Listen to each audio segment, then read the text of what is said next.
सकाळी 6 वाजल्यापासून बूथवर उभे रहा. दुबार मतदार दिसला तर तिथल्या तिथे फोडून काढा.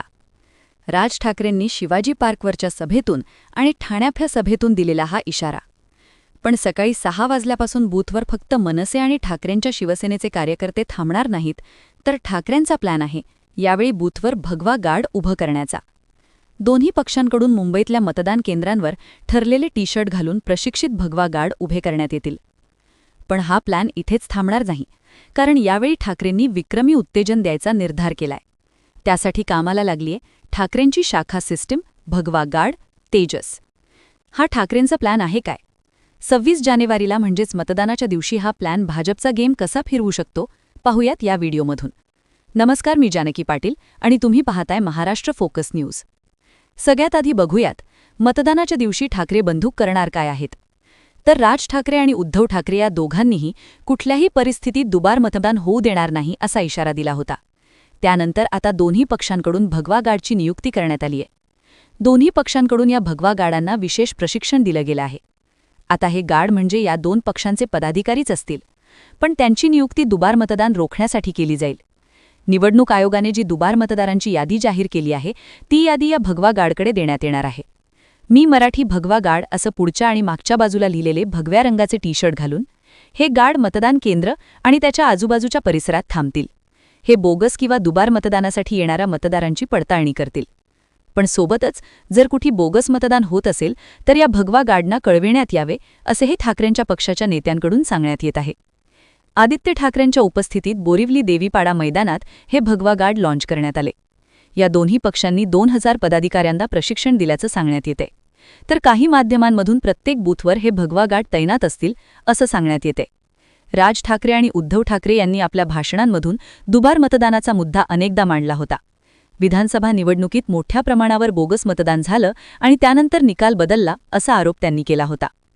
आदित्य ठाकरेंनी दुबार मतदानाबद्दल एक प्रेझेंटेशन दाखवलं होतं, तर राज ठाकरेंनी निवडणूक आयोगावर काढलेल्या मोर्चावेळी दुबार मतदारांचा गठ्ठा दाखवलेला होता. लोकसभेत आपल्या बाजूने निकाल लागून सुद्धा फक्त 6 महिन्यात निकाल बदलला, याचं कारण बोगस मतदान असल्याचं नरसिंग ठाकरेंच्या शिवसेनेकडून उभं करण्यात आलं होतं. हाच मुद्दा दोन्ही ठाकरेंनी महानगरपालिका निवडणुकीत सुद्धा उचलून धरला आणि प्रचार संपण्याच्या शेवटच्या दिवशी भगवा गार्ड्स लॉन्च करण्यात आलं. पण राज ठाकरेंनी शिवाजी पार्कच्या सभेतून बोलताना आणखी एक घोषणा केली होती. आपले जे एजंट आहेत सकाळी 6 वाजल्यापासून बूथवर जाऊन उभे रहा. माध्यमांनी दिलेल्या बातम्यांनुसार यावेळी ठाकरे विक्रमी तेजन निघतील असं सांगण्यात येते. ठाकरेंकडून भगवा गार्ड सोबतच जवळपास 10,200 जण नेमण्यात येतील, ज्यांना शाखांचे पाठबळ असेल असं सांगण्यात येते. राज ठाकरेंनी सुद्धा एका मुलाखतीमध्ये बोलताना आम्ही आता सगळ्या बूथवरती माणसं उभी केली आहेत, जे आमच्या अगोदर आमच्या लक्षात नाही आलं की काय नेमकं चुकते. प्रत्येक बूथवर शेवटी आमची माणसं असतील, उगाच आला की मारणार. पण एका बाजूला भगवा गार्ड, दुसऱ्या बाजूला पुढे एक जण, अशी सिस्टम नेमकी कशासाठी लावली जाते? तर उत्तर आहे भाजपच्या सिस्टमला काउंटर करण्यासाठी. आता भाजपची सिस्टम काय आहे? तर महानगरपालिकेच्या निवडणुकीसाठी मुंबईत जवळपास 10,200 मतदान होत असणार आहेत. या भाजपचा प्रत्येक गोष्टीसाठी एक बूथ प्रमुख असतो, म्हणजेच मुंबई भाजपचे 10,000 पेक्षा जास्त बूथ प्रमुख आहेत. भाजपमध्ये मतदार यादीच्या प्रत्येक पानासाठी एक पन्ना प्रमुख असतो. एका पानावर साधारणपणे 30 ते 40 मतदारांची नावे असतात. या एका पानाचं काम त्या पन्ना प्रमुखावर असतं. त्याची जबाबदारी असते की त्याने त्या पानावर असलेल्या सगळ्या मतदारांशी वैयक्तिक संपर्क ठेवावा आणि मतदानाच्या दिवशी त्यांना घराबाहेर काढून मतदान केंद्रापर्यंत आणावं.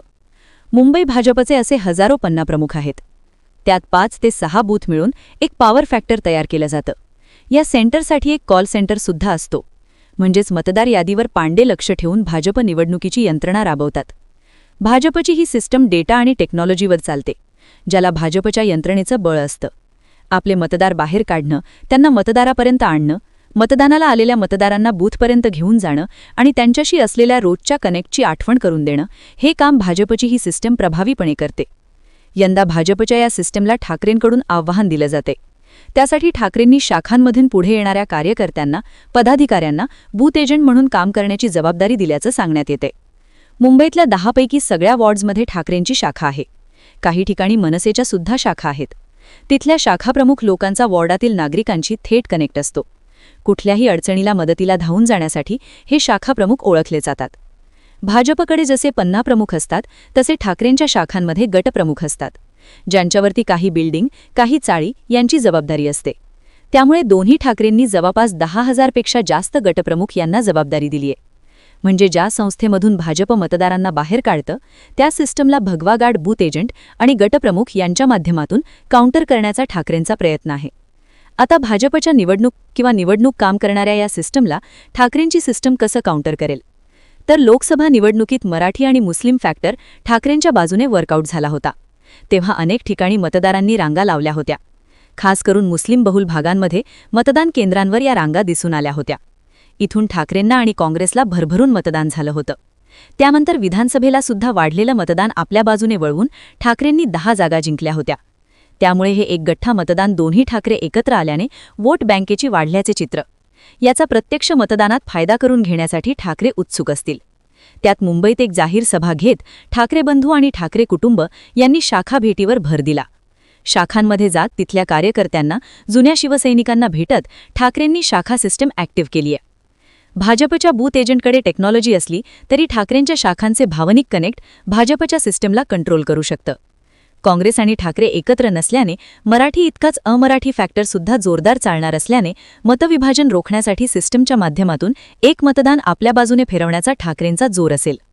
जर कार्यकर्ता मतदान झालं तर भाजपची सिस्टम जड जाऊ शकते. अशावेळी हे भावनिक कनेक्ट ठाकरेंच्या बाजूने वर्कआउट होऊ शकतं. आणखी एक महत्त्वाचा विषय म्हणजे निवडणूक आयोगाने जी आकडेवारी जाहीर केली आहे त्यानुसार मुंबईत 11 लाख दुबार मतदार आहेत.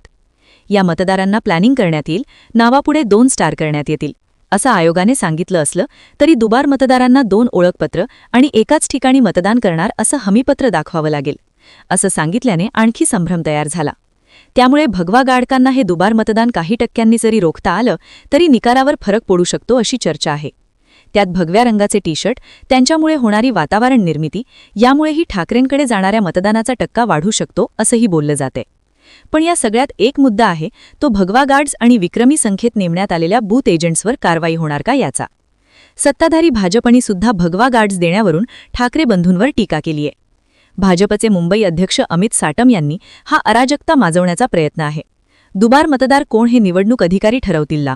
ठाकरेंच्या लोकांनी कुणालाही मारायला सुरुवात केली तर काय करायचं? काही ठिकाणी निवडणूक यंत्रणेत अडथळा आणण्याचा प्रयत्न होऊ शकतो असा दावा केला आहे. तर भाजपचे नेते आशिष शेलार यांनी आता तरी भगव्याकडे येण्याचा केविलवाणा प्रयत्न आहे. हिंदुत्वाला तिलांजली दिली, आता स्वतःला कसं फसवलं हेच यातून दिसतंय असं म्हणत ठाकरेंवर टीका केली आहे. निवडणूक आयोगाने भाजपच्या प्रचार गीतात भगवा शब्द आहे म्हणून त्याच्यावर बंदी घातली होती. तर राज ठाकरेंनी वचननाम्यात मराठी शब्द वापरला नाही कारण निवडणूक आयोगाकडून बंदी आली असती असं पत्रकार परिषदेत सांगितलं होतं. त्यामुळे या भगवा गार्डबद्दल आयोग काय भूमिका घेणार हे पाहणं महत्त्वाचं असेल. पण प्रत्येक बूथवर आमची माणसं असणार. दुबार मतदार दिसला की मारणार. सकाळी 7 वाजल्यापासून भगवा गार्ड ठोकून काढणार. ही सिस्टम मतदानाचा टक्का वाढवण्यात आणि वाढलेला टक्का ठाकरेंकडे फिरवण्यात यशस्वी झाली तर मुंबईत भाजपचं गेम फिरू शकतं. तुम्हाला काय वाटतं? ठाकरेंचे भगवा गार्ड आणि बूथजवळ भाजपचं टेन्शन वाढवतील का? तुमची मतं आणि प्रतिक्रिया आम्हाला कमेंट करून नक्की सांगा. आणि माहितीपूर्ण व्हिडिओ पाहण्यासाठी आपल्या YouTube चॅनलला सबस्क्राईब करायला विसरू नका.